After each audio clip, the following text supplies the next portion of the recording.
ಪ್ರೀತಿಸೋರ ಮೇಲೆ ತುಂಬ ಜಾಸ್ತಿ ಲವ್ ತೋರಿಸ್ತಾರೆ ಸರ್. ಅದಕ್ಕೆ ಇವೆಲ್ಲ ನಡೀತಾ ಇರ್ತದೆ. ಮುಂದೊಂದು ದಿನಗಳಲ್ಲಿ ಉತ್ತರ ಸಿಗುತ್ತೆ. ಭಗವಂತ ನಾನಿದ್ದಾನೆ, ಕೊಡ್ತೀವಿ. ಅದಕ್ಕೂ ಉತ್ತರ ಕೊಡ್ತೀವಿ, ಕೊಡಲ್ಲ ಅಂತೆಲ್ಲ, ಕೊಡ್ತೀವಿ. ಕಾಯ್ತಾ ಇರಬೇಕು, ತಾಳ್ಮೆಯಿಂದ ಇರಬೇಕು. ಅವ್ರದ್ದು ನಮ್ಮದು ಬಂದಂಗೆ ಅವ್ರದ್ದು ಬಂದೇ ಬರ್ತಲ್ವಾ, ಕಾಯ್ತೀವಿ. ತುಂಬ ತಾಳ್ಮೆಯಿಂದ ಕಾಯ್ಕೊಡ್ತೀವಿ. ಕಟ್ಸು ಮುಟ್ಸು ಆ ಥರ ಜನರ ಸಮಸ್ಯೆ ಇತ್ತಾ ಅಥವಾ ಬೇರೆದೇ ಒಂದು ರಾಜಕಾರಣದ ಒತ್ತಡ? ಎಂಥದ್ದು ಇಲ್ಲ ಸರ್, ಏನಾಗಿಲ್ಲ. ಇವತ್ತು ಸಿನಿಮಾ ಇದರಲ್ಲಿ ಇದೀವಿ, ಖುಷಿಲಿದ್ದೀವಿ. ಇದಾಗಲಿ ನೋಡಿದ್ರೆ ಸರಿ ಒಂದು ಪ್ರೆಸ್ ಮೀಟ್ ಮಾಡಿ ಯಾರು ಏನೆಲ್ಲ ಮಾತಾಡ್ತಾರೋ ಅವಾಗ ಉತ್ತರ ಕೊಡ್ತೀವಿ.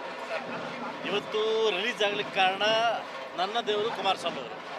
ಕುಮಾರಸ್ವಾಮಿ ಅವರು ಇಲ್ಲ ಅಂದಿದ್ರೆ ನನಗೆ ಇವತ್ತು ರಿಲೀಸ್ ಆಗ್ತಾ ಇರಲಿಲ್ಲ. ಬೆಳಗ್ಗೆ ತನಕ ನನ್ನ ಜೊತೆ ಇದ್ದರು, ಅಂದರೆ ಎದ್ದಿದ್ರು. ಎಲ್ಲೆಲ್ಲಿಂದ ಕಾಲ್ ಮಾಡಿಸಿ, ಸೆನ್ಸಾರ್ ಬೋರ್ಡ್ ಕಾಲ್ ಮಾಡಿಸಿ 1 ಗಂಟೆ ತನಕ ಇದ್ದು ದೊಡ್ಡ ಒಂದು ಯುದ್ಧ ನಡೆದಿದೆ. ದೊಡ್ಡ ಯುದ್ಧ ನಡೆದಿದೆ. ಇಲ್ಲಿರ್ತಕ್ಕಂಥ ಒಬ್ಬ ಬೇಡ, ನಾನು ಮುಂದೆ ಸ್ವಲ್ಪ ಪ್ರೆಸ್ಪೀಟ್ ಮಾಡ್ತೀನಿ, ನಾನು ಫಸ್ಟು ಚಿತ್ರರಂಗಕ್ಕೆ ಒಂದು ಕಮಿಟಿಗೆ ಒಂದು ದೂರು ಕೊಟ್ಟು ಆಮೇಲೆ ಇದರಿಂದ ಯಾರಿದ್ದಾರೆ ಅಂತ ನಾನು ತೆಗಿತೀನಿ, ಅದೊಂದು ಚಿತ್ರ ತೆಗಿತೀನಿ, ಇದೊಂದು ಸಿನಿಮಾ ತೆಗಿತೀನಿ ಸರ್. ಎಲ್ಲ ಒಂದು ಕಡೆ ಸಿನಿಮಾಗೂ ರಾಜಕೀಯ ಎಂಟ್ರಿ ಕೊಡ್ತಾರೆ. ಬಂದಾಗ ಶುದ್ಧ ಗೊತ್ತಾಗೋಯ್ತು. ಇಲ್ಲಿರ್ತಕ್ಕಂಥ ಆಫೀಸರು ಸರ್ಟಿಫಿಕೇಟ್ ಕೊಟ್ಟು ನಾನು ಒಪ್ಕೊಂಡು ಸರ್ಟಿಫಿಕೇಟ್ ಕೊಟ್ಟು 10 ನಿಮಿಷಕ್ಕೆ ಕಮಿಟಿ ಚೇಂಜ್ ಮಾಡ್ತಾನೆ, 10 ನಿಮಿಷಕ್ಕೆ ರಜಾ ಆಗ್ತಾನೆ. ಅದು 10 ದಿವಸ.